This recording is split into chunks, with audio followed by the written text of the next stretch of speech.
एक देवी खड़ी हो गई, उसे पैर कर दिए, खड़ी हो गई और जो छलांग मारी तो इस तरह के विद्वान एकदम से कांपने लगे कि महाराज ऐसे सीधे बताइए भी दोनों पर चढ़ बैठेगी।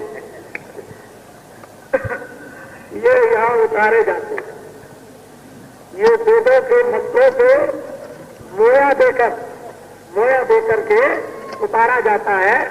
हमने तो अभी कोई मंत्र पढ़ा नहीं, ये तो विद्वान पढ़ रहे हैं, हमने तो कोई मंत्र नहीं पढ़ा, ये विद्वान पढ़ रहे हैं, इन्हीं के मंत्रों के पढ़ने से उतर रहे।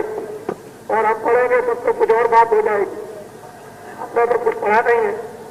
हम तो इनको मान्यता देना चाहते हैं विद्वानों को।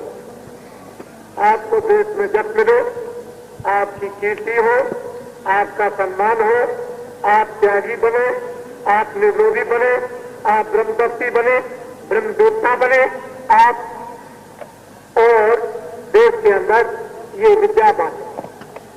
हमारी तो कामना ऐसी है कि विद्वानों का, सज्जनों का बड़ा आदर।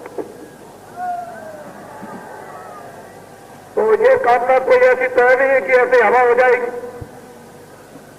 ये कोई ऐसी कामना और प्रार्थना तो नहीं कि हवा उड़ा दी जाएगी, ये तो बच्चा काम करेगी, ये तो उसकी इच्छा है। बाबा जी की कोई इच्छा नहीं, ये तो सब उसकी इच्छा है। हम तो आपके सामने देखो, बड़ी सीधी सादी बात, हम उस जमाने के आदमी हैं जब गांधी महात्मा का यहां कोई भी सत्याग्रह नहीं था।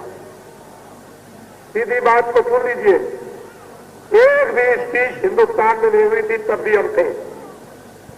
और जब गांधी महात्मा ने यहां अपना सत्याग्रह किया, तब भी मैं यहां था।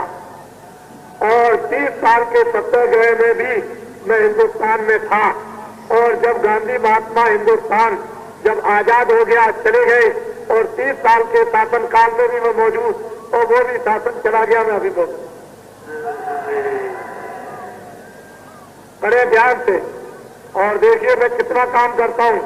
सुबह 4 बजे से उठता हूँ, आपके बीच में रहता हूँ, लेकिन आपको तो यही मालूम होगा कि बाबा जी किसी से मिलते ही नहीं, आपको तो यही होगा। लेकिन मेरे साथ रहे तो आपको एक ही दिन में बिस्तर पकड़ ले, एक ही दिन में बिस्तर पकड़ ले, दूसरे दिन की जरूरत नहीं है आपको।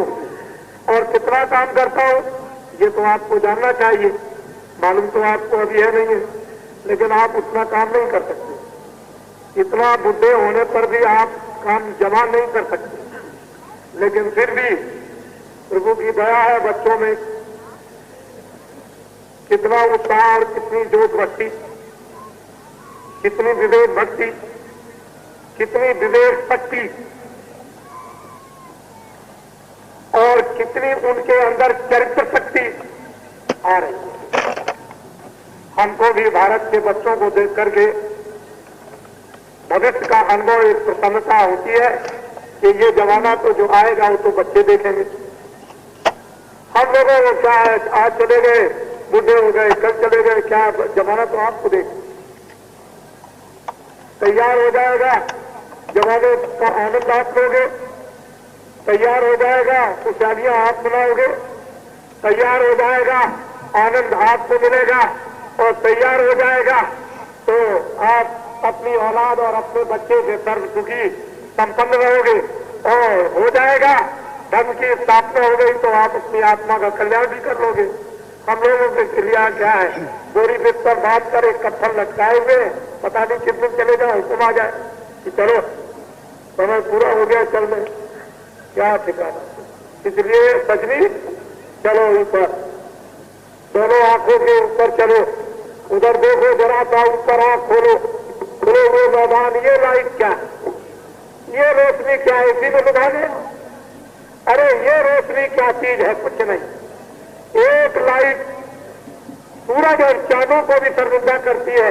जरा ये आंख खोलिए, वो कौन सी लाइट, तेरे गुरु पद नख मण गण ज्योति राम राम मणि, सूरज और चांद और सितारों को भी शर्मिंदा कर दे, ऐसी कहते हो वो नूर मणि जल रही है, जिस पर कितने लोग परमाने, कितनी रूहें उस पर अपने आप को फिदा हो जाती, पना हो जाती हैं, तन्मय हो जाती हैं और अपने को भूल जाती हैं।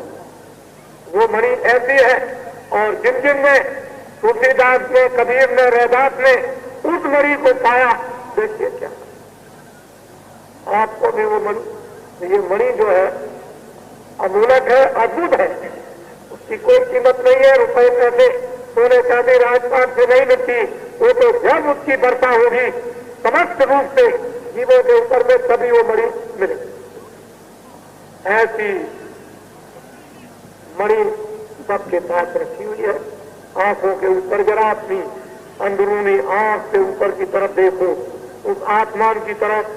कितने बड़े आसमान, बड़े बड़े बुलंद आसमान है। ये तो अंधेरे का आसमान है, इसमें क्या रखा हुआ, उन आसमानों को देखो। नीचे ऊपर में हूर और परियों का जलवा नीचे से ऊपर तक हो रहा है। उसको जब देखोगे देवी और देवताओं को, तब क्या खुशी होगी।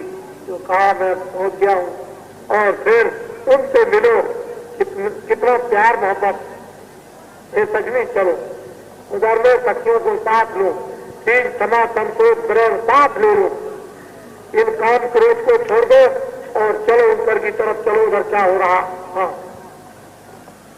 घंटा शंख सजी धुने कहते बड़े जोर के साथ में घंटा और शंख बज रहा, तीनों लोक में उसकी आवाज हो रही है। ये अगर घंटा और शंख खो दिया जाए तो आपका उसी समय मस्तक फट जाएगा। इतना घंटा और शंख जोर से बज रहा। वो तो साधक धीरे धीरे साधना करके जब अंदर सुनते हैं तो कहते हैं कि ये फटा जाता है।